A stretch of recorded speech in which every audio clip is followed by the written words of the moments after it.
Welcome to the English কিন। আজকে আমরা দেখব,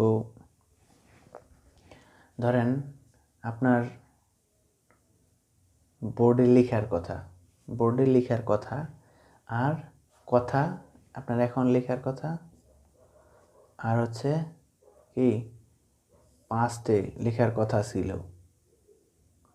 আমার লেখার কথা এটা প্রেজেন্ট বা ভবিষ্যৎ ইঙ্গিত করে বললেন যে ইয়েস, আপনার কোনো একটা প্রোগ্রাম যে আছে যেটা that program I'm meant to write.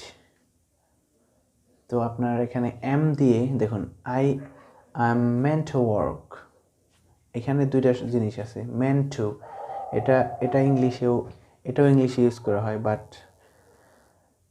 আপনার কমন যেটা আছে supposed to, দুইটাই সেম। meant to আর হচ্ছে আপনার supposed to।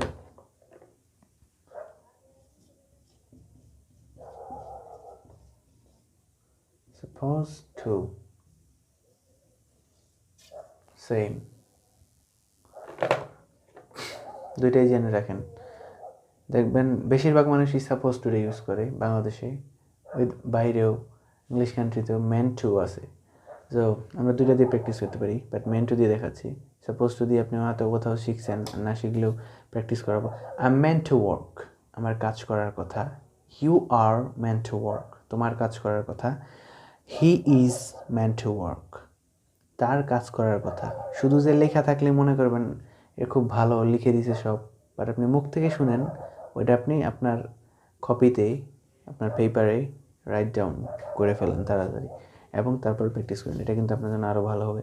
Meant to work, he is meant to work, তার কাজ করার কথা। দে আর মেন্ট টু ওয়ার্ক, তাদের কাজ করার কথা। We are meant to work, আমাদের কাজ করার কথা। এবার আপনি এটা কী করবেন, আপনার কাজ করার কথা ছিল বা he was meant to work, তার কাজ করার কথা ছিল। They were meant to work, তাদের কাজ করার কথা ছিল। I was meant to work, আমার কাজ করার কথা ছিল। You were meant to work, তোমার কাজ করার কথা ছিল। We were meant to work, আমাদের কাজ করার কথা ছিল। Adam was meant to work, অ্যাডামের কাজ করার কথা ছিল। তারপর আপনার কথা এবং কথা ছিল, স্ট্রাকচার এটা চেঞ্জ হবে না। কথা ছিল ওয়াজ ওয়ারের ক্ষেত্রে এটা বুঝবেন আপনি। আর এম ইজ আর এখানে থাকবে যখন, সেটা হচ্ছে কি বর্তমানে কথা, কাজ করার কথা ছিল। এরকম তো হয় না যে ভবিষ্যৎ যদি আমি বোঝাই, এটা কিন্তু প্রেজেন্ট, আর এটা হচ্ছে ফিউচার। পাস্ট, প্রেজেন্ট, ফিউচার এরকম হবে আমার কাজ করার কথা থাকবে। এটা কিন্তু usually we don't say this word, আমার কাজ করার কথা থাকবে। I'm supposed to work or I'm meant to work, meant এটা কিন্তু মিনের পাস্ট।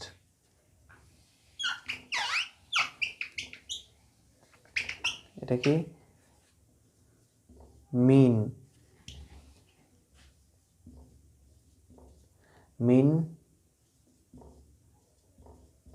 meant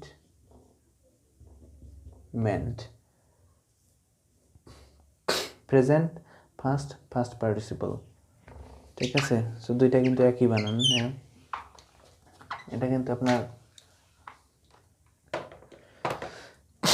ঠিক আছে। তো এই স্ট্রাকচার ঠিকই থাকবে, বাট এখানে আপনার চেঞ্জ হবে সিস্টেম অনুযায়ী। ঠিক আছে, এখানে কি উদ্দেশ্য ছিল, আপনার একটা কিছু করার কথা, আপনার কোথাও যাওয়ার কথা, আপনার কিছু খাওয়ার কথা, আপনার কিছু লেখার কথা, আপনার কিছু বলার কথা, আপনার কিছু করার কথা, আপনার প্রোগ্রামে জয়েন করার কথা।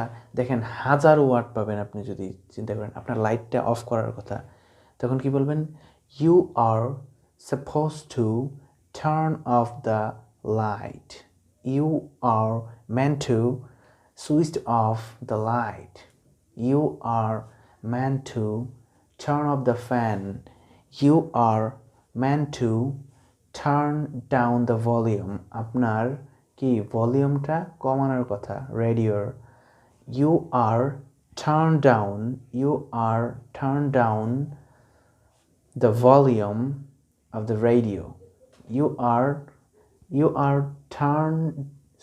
আর ম্যান টু, বলে গেছি আমি বলতে, you are meant to turn down the volume of the radio.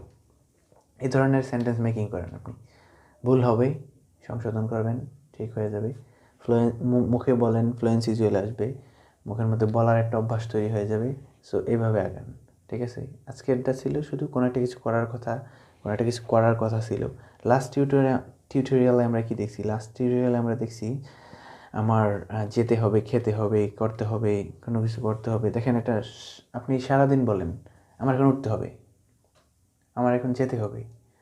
সাধারণত কিন্তু এটা বলতেই হবে, দিনে আপনার একবার হলেও বলতে হবে আপনার কোনো একটা কিছু করতে হবে। এবং আপনি কোনো একটা কিছু এইভাবে বলতে পারেন, আজকে যেটা দেখলাম, কোনো একটা কিছু আপনি করার কথা বাট আপনি করতেছেন না। আমার তো এখন ওই বাসায় যাওয়ার কথা, আমার তো আজকে এটা করার কথা। আগামীকাল আপনি ধরেন আজকের কথাটা মনে হইলো, তখন আপনি আমার তো এটা করার কথা ছিল, I just forgot it. So আপনি যখন যদি পাস্ট হয়ে গেছে, আগামীকাল মনে হয়েছে আজকের কাজ করার কথা, তো আপনি নিশ্চয়ই সাধারণত আপনি বলবেন যে আমার তো এটা করার কথা ছিল, আই জাস্ট ফরগট। ঠিক আছে?